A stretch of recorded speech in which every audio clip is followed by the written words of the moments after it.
కూటమి ప్రభుత్వం అధికారంలోకి వచ్చిన తరువాత ప్రాధాన్యత క్రమంలో రహదారుల అభివృద్ధికి పెద్దపీట వేస్తున్నామని తెలుగుదేశం పార్టీ జిల్లా అధ్యక్షులు ఏలూరు ఎమ్మెల్యే బడేటి చంటి తెలిపారు. ఏలూరులోని 28వ డివిజన్ పుష్పలీలా నగర్తో పాటు ద్వారకా నగర్లోని ఇరు ప్రాంతాలలో 31 లక్షల రూపాయలు, 13 లక్షల రూపాయల నిధులతో నూతనంగా నిర్మించిన సిమెంట్ రహదారుల ప్రారంభోత్సవ కార్యక్రమం స్థానిక ప్రజానీకం హర్షాతిరేకాల మధ్య సందడిగా కొనసాగింది. అనంతరం ఎమ్మెల్యే బడేటి చంటి మాట్లాడుతూ ఎన్నికల సమయంలో ఇచ్చిన వాగ్దానాలలో భాగంగానే ఏలూరు రూపురేఖలు మార్చడమే ధ్యేయంగా ముందుకెళ్తున్నామని చెప్పారు. ఇప్పటి వరకు 80 కోట్ల రూపాయల నిధులతో నగరంలోని రహదారులను అభివృద్ధి చేస్తూ వచ్చామని, రానున్న రోజులలో మరో 30 కోట్ల రూపాయలతో మరిన్ని రహదారులను అభివృద్ధి చేస్తామని అన్నారు. రాష్ట్రంలోనే తొలిసారిగా ఏలూరు అసెంబ్లీ నియోజకవర్గంలో 1800 మంది అర్హత కలిగిన తల్లులకు అదనంగా లబ్ధి చేకూర్చామని తెలిపారు. ఈ కార్యక్రమంలో ఏపీ మాలల finance corporation director Dasari Anjaneyulu, AMC chairman Mamillapalli Parthasarathi, EDA chairman Peddiboyina Sivaprasad, deputy mayor Karri Srinivas, TDP నగర అధ్యక్షులు చోడే వెంకటరత్నం, కార్యదర్శి రెడ్డి నాగరాజు, కోఆప్షన్ సభ్యులు ఎస్ఎంఆర్ పెదబాబు తదితరులు పాల్గొన్నారు. ఏదైతే 28వ డివిజన్లో పుష్పలీలా నగర్లో 31 లక్షల రూపాయలతో, అదేవిధంగా ద్వారకా నగర్లో 13 లక్షల రూపాయలతో ఏదైతే నిర్మించారో రోడ్లని అవి ప్రజలకి అందుబాటులోకి తీసుకురావడం జరిగింది. ప్రజలందరూ కూడా ఏదైతే గత 5 సంవత్సరాల్లో కూడా ఏ రోడ్లు పడలేదనే ఉద్దేశంతో మరి కూటమి ప్రభుత్వం అధికారంలో వచ్చాక అన్నీ కూడా వాళ్ళు అర్జీలు ఇవ్వడం జరిగింది. అవి ఏదైతే ప్రాధాన్యత క్రమంలో ఒక్కొక్కటిగా చేసుకుంటూ వస్తున్నాం. ఏదైతే ఈ 5 సంవత్సరాల్లో ఏలూరు రూపురేఖలు మారుస్తానని చెప్పి ఏదైతే చెప్పానో దానిలో భాగంగానే మరి ఇప్పటి వరకు కూడా ఏదైతే రమారమి 80 కోట్ల రూపాయల దాకా రోడ్లకు కానీ డ్రైన్లకు కానీ ఖర్చు పెట్టడం జరిగింది. ఇంకొక 30 కోట్ల రూపాయలు రమారమి ఈ 3 నెలల్లో మళ్ళీ ఖర్చు పెట్టి వాళ్ళు ఏదైతే గ్రీవెన్స్లో నాకు ఇచ్చినవి కానీ ఇవన్నీ కూడా కంప్లీట్ చేయడానికి అన్ని ప్రణాళికలు కూడా సిద్ధం చేయడం జరిగింది. అదేవిధంగా ఇందాక కూడా ట్రాఫిక్ సమస్య మీద కూడా ఏదైతే ఏలూరు బాగుండాలి అంటే ట్రాఫిక్తో పాటు అన్నీ కూడా బాగుండాలనే ఉద్దేశంతో ఇక్కడికి వచ్చినప్పుడు మహిళలందరి చేత మరి ఏదైతే ఒక రోడ్డు ప్రారంభోత్సవం మేము చేయడం కాదు, మేము అనేక రోడ్లు రాజకీయ నాయకులుగా మేము చేస్తాం.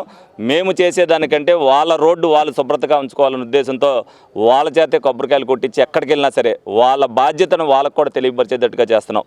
మేము ఇంటింటికి వచ్చినప్పుడు ఓట్లు ఏదైతే అడిగి వాళ్ళ చేత వేయించుకున్నామో ఈ రోజున మేము కూడా దమ్ముగా ప్రజల దగ్గరికి వచ్చి మేము ఈ అభివృద్ధి చేసాం, మాకు మళ్ళీ మీరు తిరిగేస్తే, మీరు మాకు సపోర్ట్ చేస్తే డెఫినెట్గా ఇంతకింత అభివృద్ధి చేసి చెప్తామని చెప్పి వాళ్ళందరికీ కూడా చెప్పడం జరిగింది. ఇక్కడ అనేక డ్రైన్ల గురించి చెప్పారు. వాళ్ళందరికీ చెప్తున్నాను, 109 కోట్ల రూపాయలు ఏలూరుకి సెంట్రల్ గవర్నమెంట్తోనూ స్టేట్ గవర్నమెంట్తోనూ డ్రైన్ల నిమిత్తం శాంక్షనింగ్ ఆర్డర్లో ఉంది. అవి రానితోటే డిసెంబర్ నాటికి పనులు మొదలు పెడతాం జరుగుద్ది. ప్రతి డ్రైన్ కూడా ఏదైతే రోడ్లు వేశారో అక్కడ డ్రైన్లు లేని దగ్గర అన్ని డ్రైన్లు కూడా వేయడం జరుగుద్ది. మరి ప్రజలు దీని అంతటిని కూడా గమనించాలి. డెఫినెట్గా ఏ ఫండ్ వచ్చినా సరే గవర్నమెంట్ ద్వారా గౌరవనీయులు చంద్రబాబు నాయుడు గారు దేన్ని కూడా మీరు అశ్రద్ధతో దాన్ని పాడు చేసుకోకుండా ప్రతి దాన్ని కూడా వినియోగించుకోమని ఏదైతే చెప్పారో దానిలో భాగంగానే ప్రతి రూపాయిని కూడా ఎక్కడా కూడా వదిలిపెట్టుకోకుండా దాని ఫైల్ వెనకాల మేము తిరుగుతూ ప్రతి పని కూడా చేసి పెడతాం. ఇదంతా కూడా ప్రజల కోసమే, ప్రజల సహకారం మరి అందరూ కూడా ఇస్తేనే ఈ విధమైన అభివృద్ధి జరుగుద్ది అనేది వాళ్ళకు కూడా చేస్తూ వాళ్ళందరినీ కూడా సహకారం అందించమని కోరుకుంటాం. ఒక విధంగా చెప్పాలంటే మేము ఏలూరు నియోజకవర్గంలో లోగడ ఎవరైతే కరెంటు బిల్లు వచ్చిందని, అదే పొలాలు ఉన్నాయని ఏదైతే తప్పుగా ఉన్నారో అవన్నీ కూడా ఆధార్ సీడింగ్ మేము చేయడం జరిగింది. దానిలో భాగంగా లాస్ట్ ఇయర్ కంటే స్టేట్లో మొట్టమొదటిసారిగా 1800 ఎగస్ట్రా ఏలూరు నియోజకవర్గానికి వచ్చినాయి. అది మా ఆఫీస్ టీం కానీ మా కూటమి నాయకులు కానీ చేసిన ఘనతని మీరు అందరూ కూడా తెలుసుకోవాలి. ఎవరైతే వచ్చారో వాళ్ళ రెస్పాన్సిబిలిటీగా వాళ్ళ ఆధార్ కార్డు తీసుకుని కరెంట్ ఆఫీస్ దగ్గర బిల్లు ఉంటే బిల్లు, అధిక మీటర్లు ఉంటే అధిక మీటర్లు లేవని, అదేవిధంగా స్థలాలు ఉంటే స్థలాలు లేవనేది లోగడ ఏదైతే వైసీపీ గవర్నమెంట్లో వాళ్ళకి లింకప్ చేశారో అవన్నీ కూడా క్లియర్ చేయడం జరిగింది. కొంతమంది రానోళ్ళకే ఇంకా ఏదన్నా ఉన్నది అంటే ఆ లింకప్ తీయించుకోకపోవడం వల్ల ఉంటుంది. వాళ్ళందరూ కూడా మళ్ళీ లింకప్ తీసుకుంటే వచ్చే సంవత్సరం వాళ్ళకి వస్తుంది. ఎవరికి కూడా నిన్న కూడా ఒక అమ్మాయి వచ్చింది, లాస్ట్ ఇయర్ పడిందండి, ఈ సంవత్సరం పడలేదు నాకు కుక్కునూరులో 10 ఎకరాల పొలం ఉన్నట్టుగా వస్తుందని చెప్పి అమ్మాయి చెప్పడం జరిగింది. దాన్ని ఇమీడియట్గా ఏదైతే స్టేట్ ఆఫీస్ గ్రీవెన్స్లోకి నేను పెడతాం జరిగింది, వాళ్ళు రెక్టిఫై చేసి అమ్మాయికి కూడా పడేటట్టు చేస్తానని చెప్పారు. బాధ్యతాయుతంగా ఎవరైనా సరే వాళ్ళు కూడా, ఎందుకంటే ఇటువంటి డబ్బుల విషయాల్లో ఇబ్బంది అనుకున్నా సరే మా ఆఫీస్కి వస్తే దాంట్లో క్లియరెన్స్ చేసి వాళ్ళకి అప్పచెప్తామని చెప్పి సందర్భంగా వాళ్ళందరికీ కూడా తెలియజేయడం జరుగుతుంది. ఎన్నో సంవత్సరాల నుంచి నివాసం ఉంటున్నటువంటి ప్రజలు వాళ్ళకి కావాల్సినటువంటి మౌలిక వసతులు లేనందువలన ఈ కలిసినటువంటి ఈ పంచాయతీలు కార్పొరేషన్లో విలీనమైన తర్వాత ఒక్కొక్కటి పనులుగా ఏలూరు శాసనసభ్యుల వారు బడేటి చంటి గారు గడిచిన 2 సంవత్సరాల్లో ఇట్లాంటివన్నీ కూడా కాలనీల్లో నివసిస్తున్నటువంటి ప్రజలు పడుతున్నటువంటి ఇబ్బందుల్ని చూస్తూ వాటిలన్నింటిని కూడా ఐడెంటిఫై చేసి ప్రయారిటీ ప్రకారం అన్ని డివిజన్లలో కూడా ఫోకస్ అంతా కూడా విలీనమైనటువంటి గ్రామాలు అంటే పంచాయతీలు ఇవన్నీ కూడా కార్పొరేషన్లో కలిసిపోయి ఏలూరు కాన్స్టిట్యున్సీ అంతా కూడా కార్పొరేషనే కాబట్టి ఇవన్నీ కూడా ఏలూరుకి ధీటుగా సిటీకి ధీటుగా ఇట్లన్నింటిని కూడా డెవలప్ చేయాలని చెప్పి ముఖ్య ఉద్దేశంతోనే మరి ప్రతిరోజు కూడా చేస్తున్నటువంటి అనేక రకాలైనటువంటి గ్రాంట్లు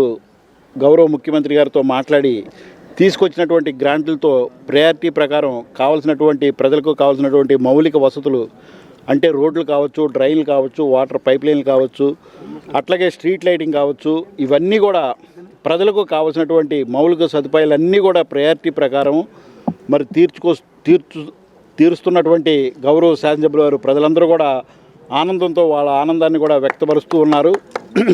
మరి ప్రతిరోజు కూడా చేయబోయేటటువంటి వర్కులకి శంకుస్థాపన కార్యక్రమాలు, అట్లాగే ఏదన్నా కాంట్రాక్టర్లు పోటీ పడి లెస్సలు వేసినట్లయితే ఆ వర్కులు ప్రారంభోత్సవానికి అట్లాగే శంకుస్థాపనలకి కాకుండా మిడిల్లో వెళ్ళి ఇన్స్పెక్షన్ చేయటము, ఆ వర్కులు ఎట్లా చేస్తున్నారు ఏంటని చెప్పి సడన్గా విజిట్ చేయటము, మరి అట్లాగే అయిపోయినటువంటి రోడ్లు అక్కడ స్థానికంగా ఉన్నటువంటి ప్రజలందరినీ పిలిచి వారి చేత ఈ రోడ్లు ఎట్లాగున్నాయి మీరు అడిగారు మేము చేసి పెట్టాము, మీరందరూ కూడా వేయటం కాదు ఈ రోడ్లన్నింటినీ కూడా జాగ్రత్తగా ఉంచాలి, ఇంట్లో వాడినటువంటి చెత్త డ్రైన్లో కానీ రోడ్లో కానీ పడవేయొద్దని చెప్పేసి గౌరవ శాసనసభ్యులు వారికి సూచనలు చేయడం, మరి ప్రతిరోజు కూడా ప్రజల అవసరాలు తీరుస్తూ మరి ప్రతిరోజు కూడా ప్రజల మధ్యలోనే ఉంటూ వాళ్ళ అవసరాలు తీరుస్తూ చేస్తున్నాము. ఈ 2 సంవత్సరాల కాలంలో మరి సుమారు 100 కోట్ల రూపాయలు ఖర్చు పెట్టి ఎన్క్యాప్ కావచ్చు, ఇడా చైర్మన్ గారి దగ్గర నుంచి వాళ్ళ గ్రాంట్లో ఒక 20 కోట్ల రూపాయలు కావచ్చు, ఆర్ఎండ్బి కావచ్చు, ఇరిగేషన్ ఫండ్స్ కావచ్చు, మరి కార్పొరేషన్ పరంగా 15th ఫైనాన్స్ కావచ్చు, ఎన్క్యాప్ కావచ్చు, మరి అట్లాగే గౌరవ ముఖ్యమంత్రి గారితో మాట్లాడి స్పెషల్ గ్రాంట్లు, మినిస్టర్ గారిని మాట్లాడి స్పెషల్ గ్రాంట్లు తీసుకురావచ్చు. ఇవన్నీ కూడా ప్రజల అవసరార్థమే ఏలూరు నగరంలో ఖర్చు పెడుతున్నటువంటి శాసనసభ్యుల వారికి ప్రజలందరి మద్దతు కూడా చాలా పెద్ద ఎత్తున ఉన్నది. ప్రజలందరూ కూడా సహకరించి డ్రైన్లు, రోడ్లు అట్లాగే మంచినీరుని కూడా వృధా చేయకుండా కాపాడవలసిన బాధ్యత ఏలూరు నగర ప్రజలందరిపైన ఉన్నదని చెప్పి గౌరవ శాసనసభ్యుల వారు ప్రజలందరికీ కూడా మీడియా ద్వారా సూచనలు ఇవ్వడం జరిగింది ఈ రోజున.